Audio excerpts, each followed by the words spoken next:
The leaders of the G7 nations will regather for day two of their summit in Hiroshima, Japan. On day one, the leaders had decided to stiffen sanctions against Russia. They also said they need to reduce reliance on trade with China.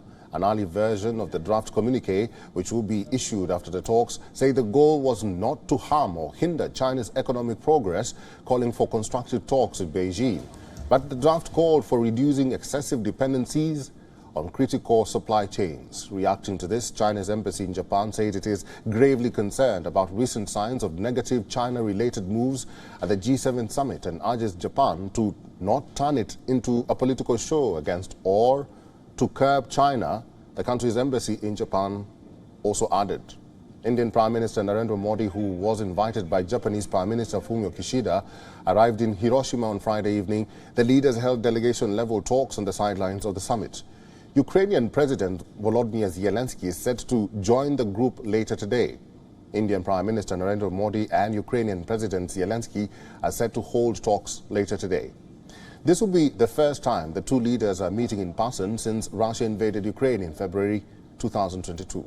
Meanwhile, the G7 leaders also said they ensured Ukraine had the budget support it needs for this year and early 2024.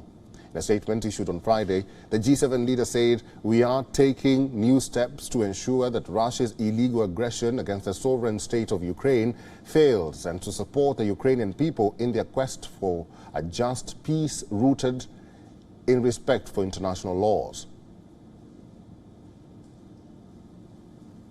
The most important thing we can do right now for global peace and security is to support Ukraine in its struggle against Russia, but also to ensure that Russia pays a price for its illegal and unprovoked act of aggression. That's why we've announced new sanctions today. My message to Putin is straightforward. We're not going away.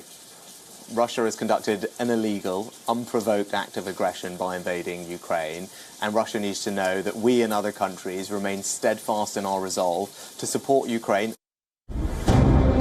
As G7 leaders gather in Hiroshima, focus on China and Russia's growing influence and an opportunity to build stronger, deeper cooperation with allies and friends. Will G7 leaders form consensus on global issues from climate change to artificial intelligence to clean technology? WION is on the ground in Hiroshima, bringing you all the developments. Now, the leaders of G7 nations have assembled at Hiroshima in Japan, the same city where the United States dropped the first of two atomic bombs 77 years ago. And what is emerging from the first day of the summit is no surprise. The leaders have highlighted that China's rapidly growing nuclear arsenal is a concern to global and regional stability. This comes after leaders concluded talks on nuclear disarmament. But how deep do these apprehensions run? Now, according to a think tank, China has a stockpile of around 350 nuclear warheads. This is a small number when compared with United States and Russia's reserves. But according to Pentagon, the number is rapidly growing. It is said that Beijing could have 1,500 warheads by 2035. After conducting its first nuclear test in 1964, China has not looked back. The country has set out on a massive spree to modernize its military infrastructure. Earlier in April, foreign ministers of the bloc had raised warnings over China's defense buildup, especially its nuclear capabilities. The G7 summit this year produced a leader's statement for the first time.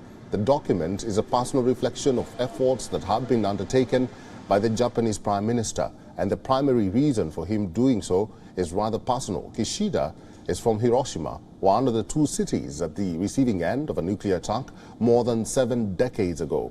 The G7 members reiterated their commitment to a nuclear-free world. But in reality, there's a catch. The ongoing global security climate has become a substantial hitch in achieving the cumulative goal.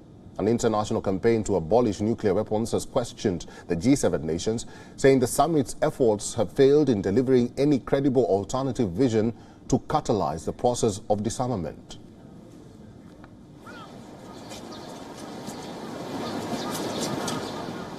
WION is now available in your country. Download the app now and get all the news on the move.